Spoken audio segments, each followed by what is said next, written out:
our next guest needs no introduction, but Jeff has come and spoken in my classes and workshops for a couple years now, and I really appreciate him taking the time because he's the only person I know that can talk about yucky things like budgets and make it fun. So you guys will be glad you're here. So Jeff Southard, take it away. All right. Well, welcome. My name is Jeff Southard. I'm from Educational Credit Management Corporation. We're also known as ECMC. We're a student loan guarantee agency. What a student loan guarantee agency does is very boring.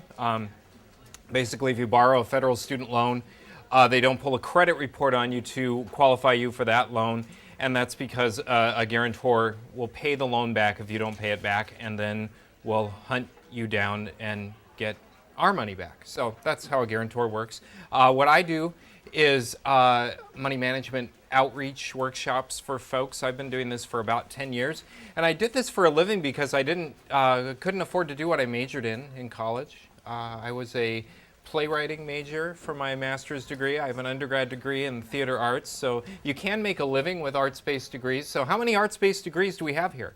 All right, go. All right. That's good. I was just doing just so that I could get an idea of what the job market was like, I went to my little LinkedIn page and I typed in this evening, financial literacy manager, to see what kind of jobs would pull up, and it was all Burger King manager jobs that pulled up, which I thought was kind of interesting. But what was really odd about it is that the LinkedIn profile said that I didn't have any connections at Burger King, but if I continued networking at some point I will. So I now have a new career goal, so I'm very excited about that. I will get those links together and be nice when I go through the drive-thru for the next several weeks. So anyway, welcome.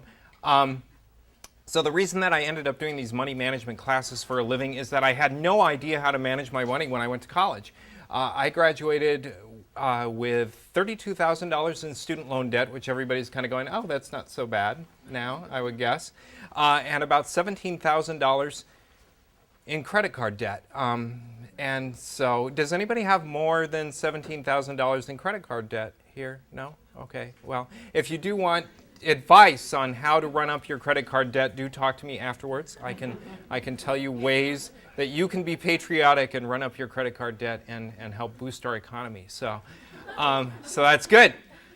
So by doing some of the stuff that I'm going to talk to you about today, I've been able to pay off my credit card debt, been able to pay off my student loans, been able to buy a house off what I earned working for a nonprofit organization. So this is some stuff that does really work. The interesting thing is that over the last 6 months or so with the stuff that's been going on in our country is that I feel like people are listening to me a little bit now, so it's kind of neat. You know, it's kind of like I'm in fashion now what I'm talking about. When I say things like spend less than you earn, people go, oh, that's so wise. I'm going to try that. So this is good. So some of the things that I want to talk to you about tonight, we only have a short time together, but I do want to talk to you about some things to get started on and getting control of your finances, which I'm not saying you've lost control of your finances, but basically if you start to get to know yourself financially, if you start to get control over the way you spend your money, you've got choices about where you live and where you work, and those are powerful choices to have in these times. So. One of the things that I would like to suggest to you is that everybody here has been spending money for at least 10 years, right? Everybody feel comfortable that they've been doing that? Does anybody remember, say, the first time they ever spent money, what they spent it on? Anybody remember? Offhand. Just think about this for a moment. You don't have to tell me. Just think about it for a moment. I'll tell you about the first time that I ever spent money.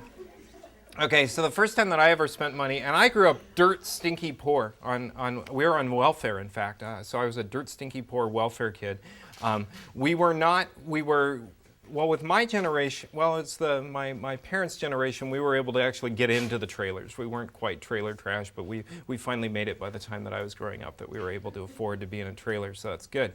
But anyway, I remember when I turned 12, I got $12. And $12 was a lot of money. And I was feeling really good about having $12. And what I did is I marched right up the hill to Safeway, and I bought $12 worth of candy. And this is back in the day. This was 1982. You know, this was back in the day. So $12 bought a lot of candy. I had 2 full grocery bags full of candy. Yes. And I was trundling it back down the hill, and I was a rich and powerful man, and I had control over what my friends and neighbors did who were under the age of 12 and liked sugar. They would say, hey, well, maybe we should do this. And I would say, no, I think we should do this, and I have candy. And they would say, okay, let's do this. And then I would say, no, let's do this. And they would say, no, I want to do this. And I would say, I have candy. And they would say, yes, let's do this. Candy today? I wish I did. There's a lot of candy out there. There is. I particularly noticed that the financial aid desk had now and laters. I enjoy the now and later. I cannot do a public presentation with a now and later in my mouth, however. So, I do have a cough drop. Got a little bit of a cold. So, but anyway, so the interesting thing was, this was something that had a very powerful effect on me later on in life. When I'm overspending now, it's going out to eat that I tend to spend stuff on. I associate food with pleasure and power, so that's something that I tend to do. One of the things that I would suggest that you guys do is start to get to know yourself financially. Now, everybody got a packet, orange packet full of stuff. In the packet there is one of these, and there's a few more of these. If you need them, you can chat with me afterwards. These are for figuring out what you do with your money right now. There's enough days in here for you to track your spending for 4 weeks. So what I would suggest you do, and if you don't do anything else I talked to you about today, is carry this around with you for 4 weeks. And if you're sharing money with somebody, pick up one for them as well, because you can't budget off half the knowledge. And what you'll do is you'll start to get to know what your habits are. All of us have financial habits that we've established when we've been learning how to spend money over the last 10 years.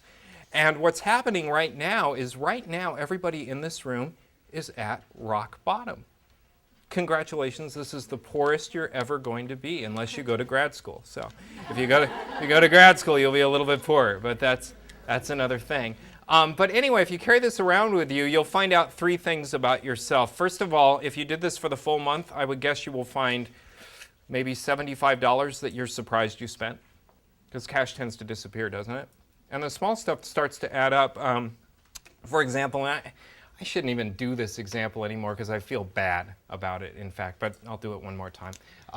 Okay, so when I used to have to be at work at 7 a.m., I would stop off on my way into work and I'd buy, the $3 coffee with an attitude. And I feel bad for these guys now, I do. The latte sellers, I feel bad for Starbucks. I have a Starbucks thing here that I'm supporting them as our local conglomerate coffee giant that needs help. But anyway, $3, 5 days a week, $15 a week. So not a lot of money, but I was doing this 50 weeks a year, buying my lattes, which is $750 on lattes. Which I'm not saying don't buy lattes, but I am saying start to be aware of how much that costs for you. If I could give everybody in this room $750, that would help a lot, wouldn't it? This is a way you can start to find some of that money for yourself. Now, I think that you should really change your budgeting habits so that you can buy lattes every day, because our poor coffee places need all the help they can get. But anyway, out-of-pocket expenditures. That's the first thing you'll start to find out. What are your habits? If you go out to eat lunch every day, that's about $6 or $7. That's over $1,000 a year if you go out to eat often. It adds up quite quickly. So first thing you'll start to learn is where some of that money goes. Second thing you'll start to learn is what the difference is for you between a need versus a want, which not everybody knows the difference. I won't tell you, what's right and what's wrong to buy, but usually a want is usually a need is the want with the story, right? Have you ever done that, where you're standing in front of something and it's like, well, you can't tell in this shirt, but I work out a lot, but I don't want to be distracting as a public representative of my company. I don't want people to go, God, he's so gorgeous. What is he talking about? We don't want that to happen. So I try to do something that makes me look scrawny and small and underdeveloped, and this is good, because then you pay attention to my words instead of my looks. That's good. But if I'm looking for weekend wear, and I go to a place and it maybe is because I've noticed that the belly shirts are starting to come in for men, and I really want to be a part of that, I want to be a part of that. so if I'm finding one of those belly shirts and maybe it's got a rip for where the tendon, I work at Monday, Wednesday, and Friday, the pops. I might see that shirt and I might say, well, I really want that shirt. And I'm probably looking at the shirt because it's on sale, first of all, because otherwise we don't even look at it, right? Okay, so I might look at that shirt and say, first of all, wow, that shirt's normally $52 and now it's $32. You mean I could save $20 right now by buying that shirt? There's where I'm starting to head down the road.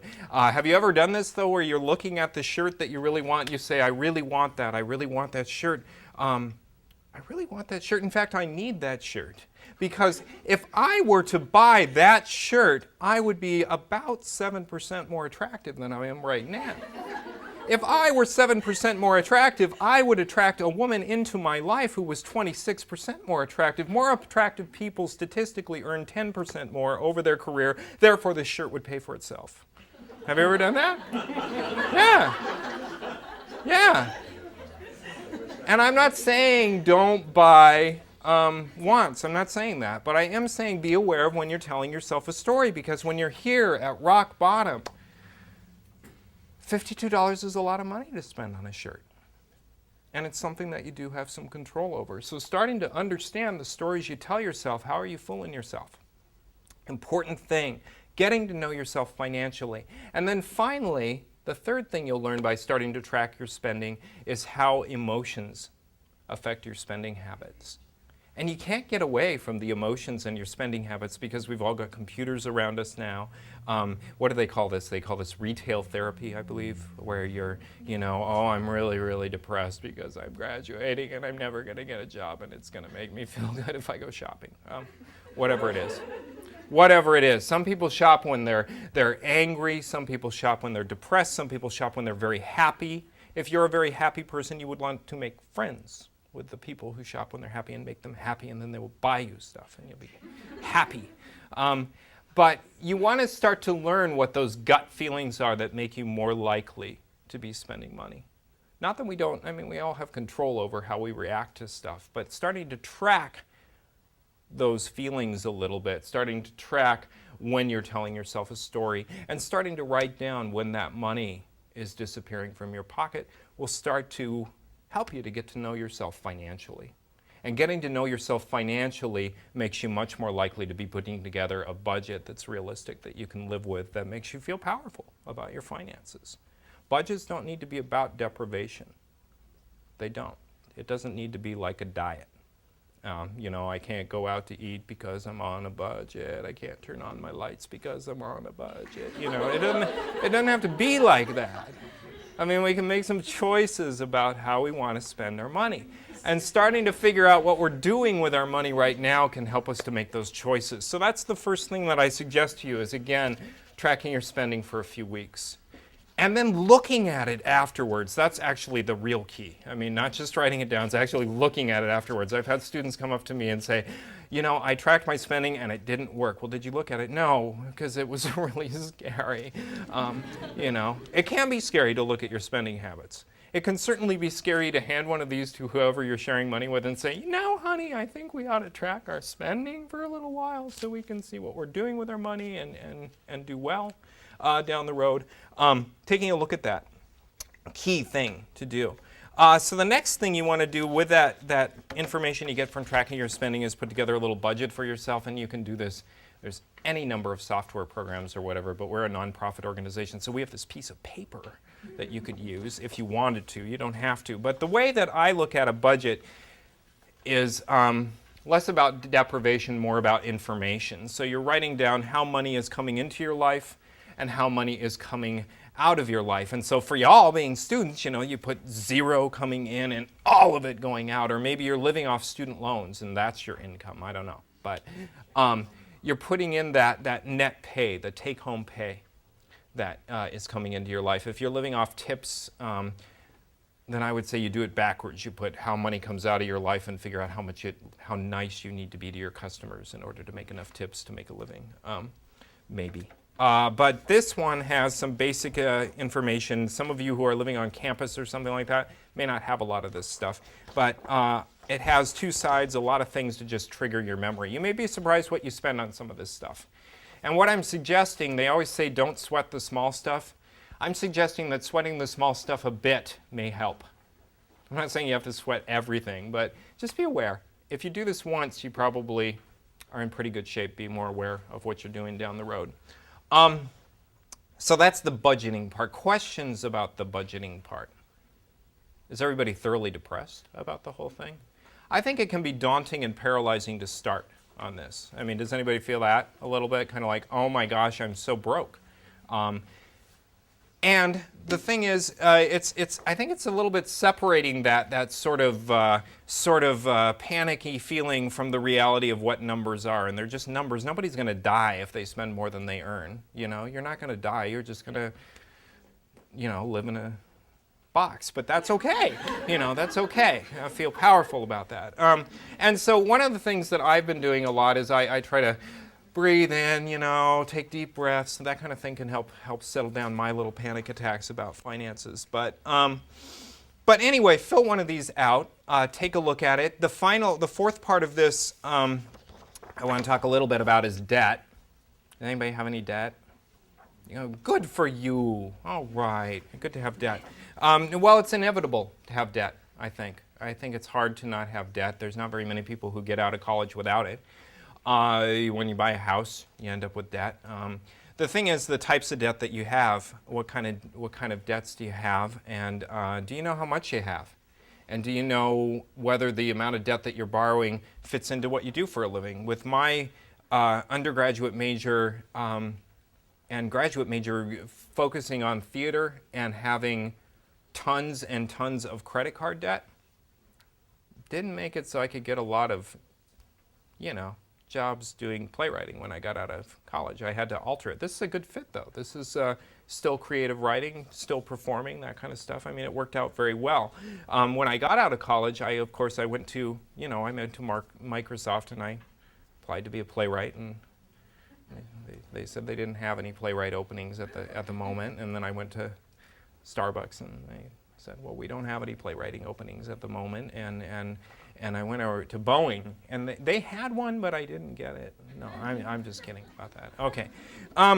Anyway, so once you have this put together, where you have quite a bit of control over what you're doing with your finances, you can start to make some decisions about what you want to do or what you need to do to cut back. Most of these, on the back side, a lot of these are value-based decisions. Does spending $3 a day on a latte, is that a good use of my money? Well, probably not.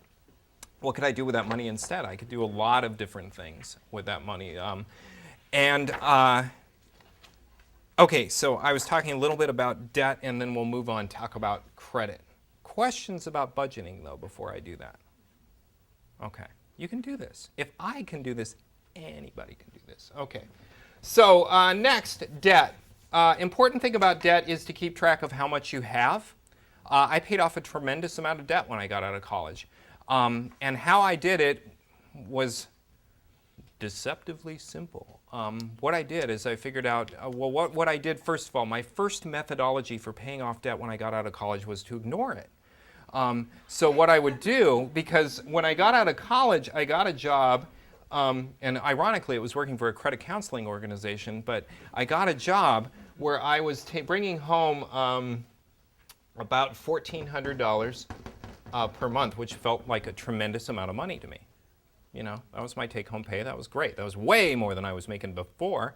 But with my credit card debt, I had a $700 per month minimum monthly payment going to, and $450 going toward my student loans. So it was $1,150 going toward nothing that put food on my table or a roof over my head. And my rent was not so bad. It was $350. Okay, and so after I did that, I had $1,450 left, and I thought I had $1,450, so I was spending about $50 more than I earned, and I thought, oh, well, that's not so bad. What I'll do is I'll just stop paying these guys. And then I was rich. Rich beyond my wildest dreams. I had $700 extra per month. I was buying stuff. I was going out to eat a fair amount. And then after 3 months, they started calling me. And they said, Mr. Southard, we, in good faith, gave you credit cards with us to buy goods and services to better your life, and you have not paid us back. Mr. Southard, do you not feel terrible about this? And I said, yes. Yes, I do feel terrible about this. And they said, Mr. Southard, is there something we can do to come to an agreement where you might send us the $700 a month? And I said, oh, yes. Yes, we can. I will start sending that to you in just a few weeks. And they said, well, thank you, Mr. Southard. Have a good day. And they hung up. And I didn't pay them. And I didn't do that again for about another year. And then they started calling me, and my solution was to stop answering the phone. And that worked really well as well. I didn't have to pay them. I had enough money. And then I started worrying about the phone ringing, and I started worrying about the mail that was coming, and I started sleeping less and less. And one night I woke up in the middle of the night and I was bathed in a cold sweat, and I said, I'm going to die if I don't pay these people. And I didn't know how much money I had had owed them. I didn't know. And so I added it up. If you're not going to pay your bills, at least save your mail. Okay? Pay your bills. But if you're not going to pay your bills, at least save your mail. At some point you will want to pay them, and you will have to know who to pay. And so I started owing, I started opening all these envelopes, and I started adding it up and adding it up and adding it up, and I had that tremendous amount of debt. And I had the minimum monthly payment due of, well, it was right around, after goofing all this up, about $1,500. Right about that is how much I needed to pay per month to get myself back on track. And I thought, wow, that's really going to be a problem. And so I got another full-time job. I worked 80 hours a week. I moved out of my apartment, and I moved in with an elderly couple in their attic apartment, and I cooked and cleaned and was screamed at all the time that I was home, which was not often because I was working 2 full-time jobs, and did things around the house, or pretended to do things around the house in order to get free rent. Because I had to pay off this debt. And paying off debt is very simple. You throw money at it until it's paid off, right? But what I'm doing is I'm paying $450 a month toward student loans, $1,500 a month toward credit card debts, and $1,950. Okay, now what happens with any kind of debt? Let's mix this up a little bit. Let's say that I also owed, say, some other debts that I haven't mentioned yet, which is like medical bills. I had some medical bills because I'd go to the doctor and I wouldn't pay them either. So let's say that one of them has found me. One of these guys has found me. Maybe it's a collection agency, for example. And let's say I owe them $200 a month, and I say, well, you know what I'll do is I'll pay you $50 a month for 4 months. Okay, so what we have for this example is I'm coming up with this horrible amount of $2,000 per month going towards debt. Okay, so what's going to happen in 4 months? I'm going to pay off this medical bill. And some people will go out to dinner to celebrate that, and that's great. What I want to do is move the $50 up toward here. When you have significant amounts of debt, little bits of money make tremendous amounts of difference in paying off that debt, particularly with high-interest credit card debt. For example, if I owed somebody $2,000, my minimum monthly payment, let's say $2,000, my minimum monthly payment might be $35, and of that $35, 30 might be going toward interest, okay, with a typical minimum monthly payment. If I send them $45 a month, okay, at $35 a month, it takes 11 and a half years to pay it off. At $45 a month, it only takes 5 years. Okay, and there's a lot of online calculators for doing this stuff. You can plug in your interest rate and your debt, and you can play with that a little bit, and you can see that $50 per month is going to burn this debt quite a bit faster. Okay, and so what I have done is just continued making one payment and sticking with it, and so eventually, after it only took me about 5 years to pay all this stuff off, to pay off over $45,000 in debt. And so what I've done now is I've taken this money and I've moved it into my mortgage. And so by doing that, I'll have my mortgage paid off in 2015, which doesn't have a dollar sign, but 2015. Okay, so in 2015, I'll have my mortgage paid off, which I'll be 45. Okay, so I'll have my mortgage paid off when I'm 45. Well, what's that going to be like? Well, that's going to be really nice is what it's going to be like. And maybe, and things could change. I mean, things could change. But if you don't have a mortgage when you're 45, you've got a lot more choices about where you live and where you work, which are the powerful choices to have in life. So you make one payment, you stick with it until you pay off your debt. If you're thinking about doing something like buying a house or something like that, you can also use an online calculator to see what the difference is between your rent and what your mortgage would be, and practice paying yourself that difference each month. So to see what that's like to pay a mortgage. But that's paying down debt. Which is great, but we of course are in tremendously difficult financial times right now. And so you may not be in a situation where you can even pay down your debt. And what do you do? Well, you talk to your lender, first of all. Before you miss your payment, hopefully. Once you're late, it's harder to get things straightened out with your lender, generally speaking. And you try to do what you can, get yourself on track. And now for me, I had to work the 2 full-time jobs, which was tough to do. But I'm glad I did it. If I hadn't worked those 2 full-time jobs, I'd still be in debt. Deeply in debt and feeling no control, and it just wears you down. So we'll move off debt. We'll move off debt. Everybody's because I'm trying to get you down to, like, I want everybody to be laying on the floor, so depressed at the end of this. Are we there? Are we there? Okay, just a couple of things. We'll talk about credit, but first we'll talk just a little bit. Well, we'll just talk about credit. That's what we'll do. We'll finish up talking about credit. First of all, how many folks have ever seen their credit reports? Okay. How many folks are graduating end of this year? Most of you. Okay. You'll want to look at your credit report soon. And the reason that I would suggest that you do is that employers look at your credit report now. They do. And they have to ask your permission to do so. It's usually part of the application process to have them pull your credit rating. Yeah, it's kind of like, some employers might have you take a drug test as well. You could probably refuse to do it, but you probably don't get the job if they don't pull your credit report. The reason I would suggest that you want to look at your credit report is you don't want there to be any surprises that you haven't known about. Credit reports contain errors often. You can get a free copy of your credit report at annualcreditreport.com.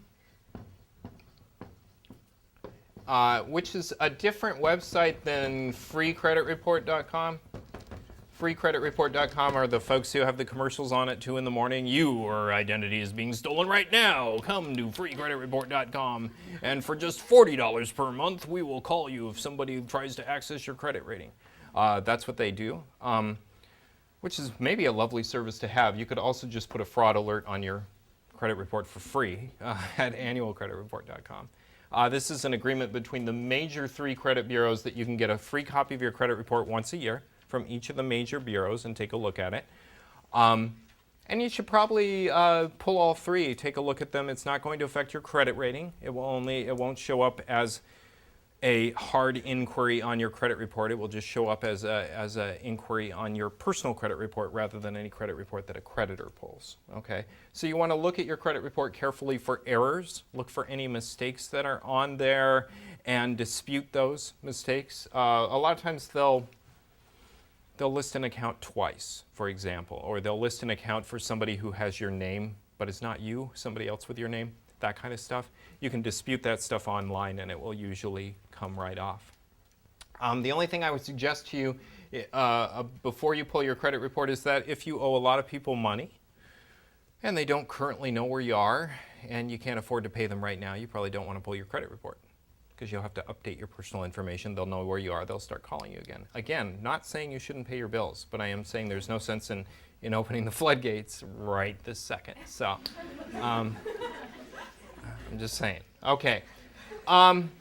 So the 3 major bureaus are, they're in your workbook or your handouts. Equifax, Experian, TransUnion are the 3 bureaus. They're all going to have different information because creditors will only report to, say, 1 of the 3 or 2 of the 3, or they'll goof it up or something like that. So they'll all look significantly different. For instance, if you've borrowed student loans to finance your education, you'll see, well, probably a lot of you have had to borrow from different lenders each year, for example. So you would have different lenders with different student loans, or they would sell your loan to somebody else, that kind of thing. It could be quite long. But you can look through there for any kind of things that shouldn't be on there. Building credit, talk a little bit about building your credit rating. Credit improves for two reasons and two reasons only. Negative information is aging off, and positive information is being added. Okay, so what you're trying to get happening with your credit report is that positive information is being added.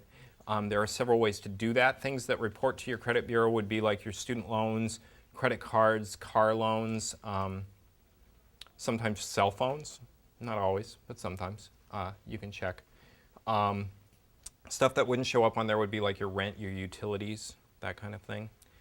So a lot of people build their credit rating by having a credit card charging a small amount each month and paying it off in full. That's how I rebuilt my credit, because of course my credit was not very good after I didn't pay my bills for a couple of years. You know, they thought I was irresponsible, and I was. But what I did to rebuild my credit is I got a gas card. And so to get a gas card, you had to go to the gas station, and you had the guy, he would hold up a mirror for you. And he would say, come to the mirror. And I would say, okay. I said, okay. And he goes, go like this. And I said, okay. And it fogged the mirror. And so I got a credit card. Probably harder to get a credit card now. Companies are being a little bit pickier with who they are giving credit cards to. But mostly, you can still get a credit card. You may be looking at what's called a secured credit card. To get a secured credit card, you would probably open a bank account with, say, like a credit union, and you would say, hey, I'm trying to build my credit rating. They would say, hey, how about a secured credit card? You would give them $200. They'd give you a credit card with, say, like a $100 limit. And that way they have their money if you don't pay. And then what I did is I would go to the gas station once a month, and I would buy a corn dog is what I would do, and I would charge it on my gas card. And they would say, okay, well, 79 cents, and put that on my credit card, good sir. And they would put that on my credit card, and I get the bill the next month, say, 79 cents, please, or you can have a payment holiday this month. But I would send them a check for 79 cents. What that does, you could sign up for automatic payment too on your, coming right out of your bank account. But I wasn't that savvy, so I just sent them a check. And what happens after 2 years of corn dogs is it doesn't say on my credit card that dummy bought 24 corn dogs. It doesn't say that. It says Mr. Southard has been very responsible with his Texaco account, and you should in fact consider doing business with him now that he's put his bad ways behind him. And that was a great way for me to build a good credit rating, because again, positive information is being added. I'm paying on this stuff. I'm doing an account that has positive information. The bad information is getting old. And then eventually the bad information ages off. Stuff stays on your credit report, generally speaking, for 7 years. Bigger, badder things like if you had a judgment for wage garnishment or unpaid back taxes or unpaid child support or something horrible like that, that would stay on there for longer. But generally speaking, if you had like a collection agency or something like that, 7 years and it's gone. Yeah? Does it help your credit if you don't pay off the entire credit card every month, or if you just make your monthly payments? Does that help your credit? Basically, what's going to show up on your credit report is a payment made on time consecutively. It's also going to show on your credit report what your high balance is and what your current balance is. So paying off the full amount each month will just show a payment made on time. It won't affect you negatively one way or another. Now, when I pull my credit rating, my credit score, which I'll call it a FICO because that's the big company that makes the credit score, there's a mathematical algorithm software program that reads your credit report and barfs out a number, right? Okay. So when a lender looks at your credit report, they don't want to read your credit report. They want to look at the number that read your credit report, spit out a number between 350 and 850. The higher the number, the better the score. So my credit score, because I only have one credit card and I will have, at any given time, because I travel a lot for work, I might have half my balance filled at any given time. Even though I pay it off in full each month, might be a bit lower, might be a bit higher, because part of your score is based on how much credit you're carrying. Okay? Other questions about that kind of thing? Sure, folks have lots of questions about credit. Okay, everybody has perfect credit. Yes? Free ways to check your credit score, because the credit report never gave you a score. Yes, that's a good question. Free ways to get a credit score? No. Basically, what happens is lenders will sometimes, if you're going through the lending process, they will give you a look at your FICO score. When you pull your credit report from annualcreditreport.com, they will say, oh, for just between $3 and $6, something like that. You can get a copy of your credit score. And the credit score that they give you is not your FICO score. It's the new score that these guys have come up with. And they're trying to take over the world with it. I can't think of the name of the company offhand that basically, FICO is a company called Fair Isaac and Company that 90% of lenders use the FICO score. You can get your FICO score for $12.50 when you pull your credit report. And if you're going to pull a credit score, do the FICO, because that's what everybody's going to look at. Okay? The Advantage score, that's what it is. The Advantage score is the one that's put together by the 3 major credit bureaus. It's a perfectly fine and lovely credit score, but the numbers are a little bit different. It's between, I think, 300 to 900, and they tell you that you have A-based credit, B credit, C credit. It's more like this grades thing rather than a number thing. But again, not very many people are using the Advantage score. There's been recent news in the last few days that Experian, one of the major 3 bureaus, will no longer sell you a FICO score. And that's so mean of them, and it's a shame, but it's what they're doing right now. Hopefully that rule will change. Okay. But anyway, again, you could pull your credit report for a small fee or your credit score for a small fee, and it may be worth doing. If you just looked through your credit report and you saw that it was error-free, you paid your bills on time, I don't feel like you have a ton of influence over your score anyway, so it may not be worth the extra money. Other questions that folks have about credit?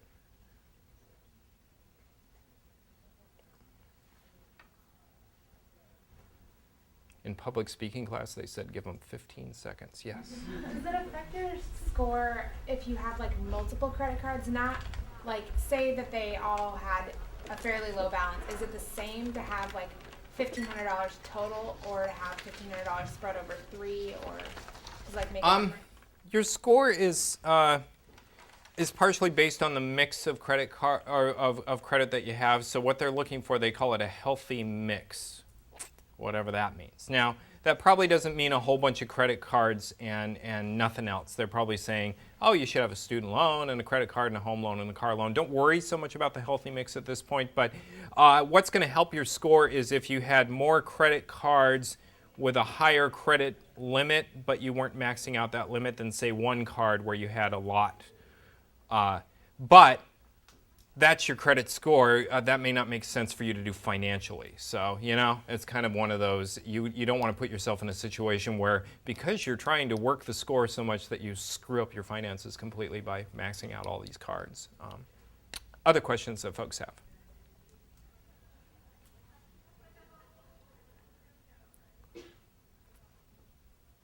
Okay. I have business cards that I have brought with me. If you have a question that you want to email me, or if you have questions that you don't want to share in front of your friends and neighbors and you want to come talk to me, I'll be around for a little bit. And I'd just like to thank you for coming out. Thank you for staying, and I hope everybody enjoys the next session. Thank you.